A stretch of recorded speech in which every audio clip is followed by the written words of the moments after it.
Peggy 18. Hi everybody, this is Noah Hughes, Creative Director on Tomb Raider, and we're here at Crystal Dynamics. We're going to take a look at a segment of the game that's going to showcase some of our combat and high action sequences. So we can see Lara walking down these steps. She can overhear conversations from the enemies. You can see as she becomes aware of the enemy presence, she'll take cover behind anything that looks like cover. So that's something that's automatic, and we really promote the ability to freely move within cover and move throughout cover. So Lara's assessing the situation. She can overhear bits of story and understand more about what's going on the island. But most importantly, she can sort of use brains as she approaches this situation. She'll take out one guy. We can see that the enemies are reacting, so they're creating cover for themselves, reacting to her situation. Another guy's trying to flush her out of cover with the Molotovs. This is just an example where we really try to make the AI adapt to the situation, but also promote movement from the player so that they're not just stuck behind cover and playing sort of pop and shoot cover games. We really promote that movement. So we can see Lara approaching here. She's got her a new gear element, the rope arrow. She's able to create her own zip line. And with the shotgun and the zip line, she's now back to an area she had been before, but able to access spaces that she had never been able to get to. Are you there? I'm here, Sam. Are you okay? What do they want with me, Lara? A fire ritual? This is so fucked up. Listen, I'm coming to get you. I'm going to get you out of there. Please, please help me, Lara. I promise. I promise, Sam. Hey, she just... Oh no! Sam? No! Sam! Help me, Stay away from her, you bastard! Stay away!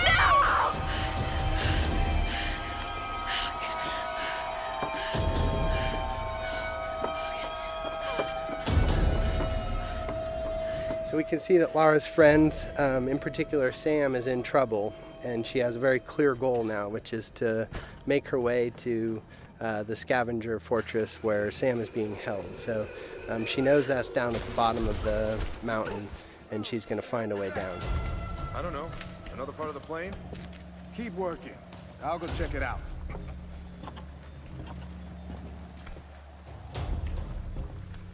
Again, often the best strategy is to sort of assess the situation before you jump in with guns blazing. Of course, you're always welcome to just open fire, but the game really promotes sort of that tactical approach in some situations. So Lara's able to wait till she has a clear vantage of the situation without being spotted by the enemies. She sees an opportunity in the fire, and she's able to open combat by really decimating the enemies with the environmental opportunities and then finishing off any stragglers. Now, last time we showed this space, we took the left route, and this is just an example of a forked path where you can see them coming up the path that we would have come down naturally. But because Lara's observant and she's taken advantage of her traversal in the environment, she can get the drop on these guys in a way that you may not if you weren't necessarily utilizing traversal to progress and keeping your eyes open for those opportunities. So again, Lara using the barrels as part of the environment to sort of create chaos within the enemy AI and take advantage of that chaos. So again, Lara just not necessarily being all about the biggest firepower, but really trying to use a tactical approach to combat.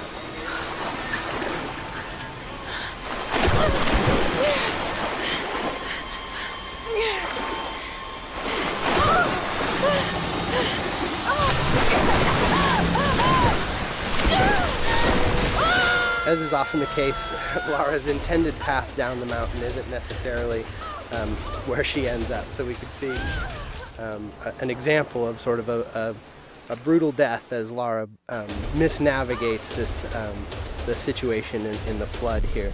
And we try to create these spikes of intense moments where maybe plan A doesn't pan out and Lara's forced to deal with plan B. And you can see her shooting out barriers with the shotgun. This is another example of us trying to use gear acquisitions as something that provides new skills in the environment beyond just combat.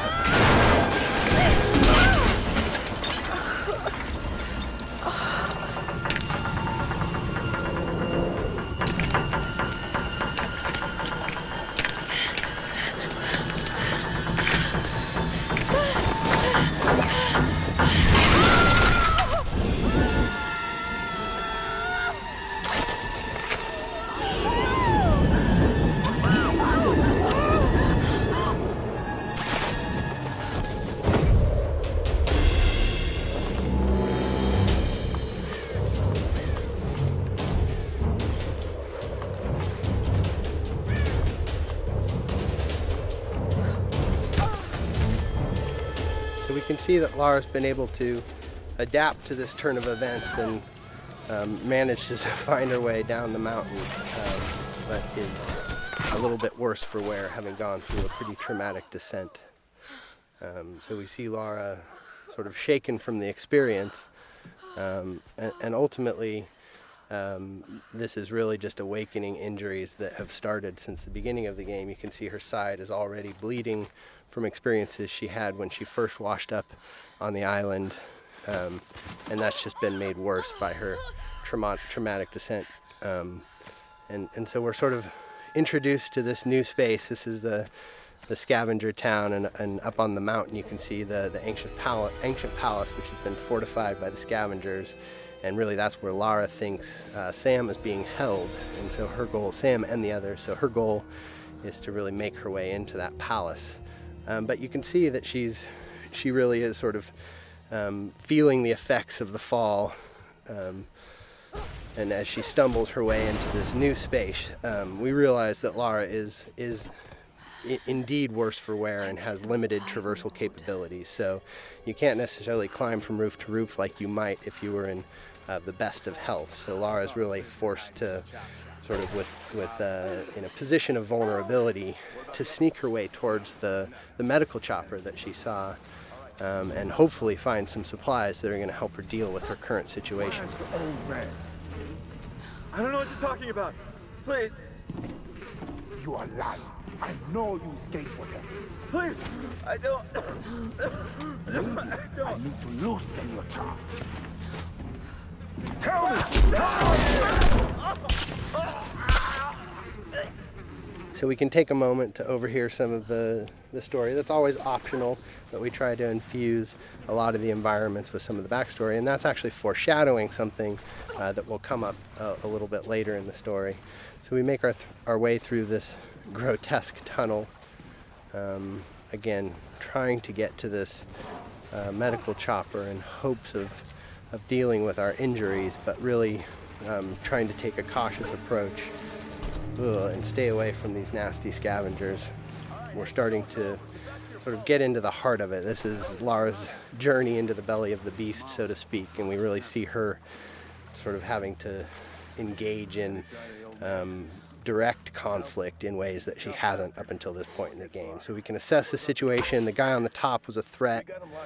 We see an opportunity with a barrel to soften up the enemies here, but this is an example of a trap where I stepped in the wrong place and ended up strung upside down, and that's us just trying to keep the player on edge. We have the enemies, the scavengers, really having a presence on the island here, almost a guerrilla approach to combat, where they sort of take advantage of their home court. So we see combat progress from sort of that opportunity to initiate with tactical opportunities, taking out patrolling guards and exploding barrels, but then ultimately sort of being forced to confront them directly in order to get to her goals. And that's something that Lara is constantly dealing with, is this need to do whatever it takes to survive. And if these guys are presenting a threat to her, she's seen what they're capable of, and they're standing between her and sort of her ability to deal with her wounds. So we're making use of cover in combat. Again, this is the soft cover or fluid cover system that really allows Lara to easily slide in and out of cover without really necessarily sticking in place, and celebrating that ability for Lara as a character to make use of her athleticism and movement as she takes on the combatants on the island. So with our piece of gear, our rope arrow, we've been able to pull our way into the crass chopper here, which is where Lara hopes to find something to deal with her injuries.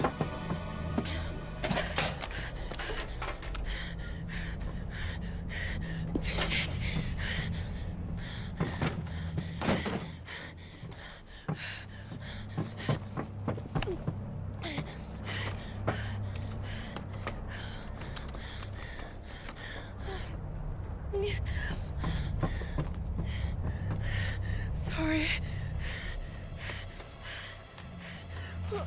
All right, thanks everybody for joining us today. Stay tuned. We'll have some more things to show you down the road, but I hope you enjoyed our traversal down the mountain into Scavenger Hub today, and some more glimpses into our combat systems.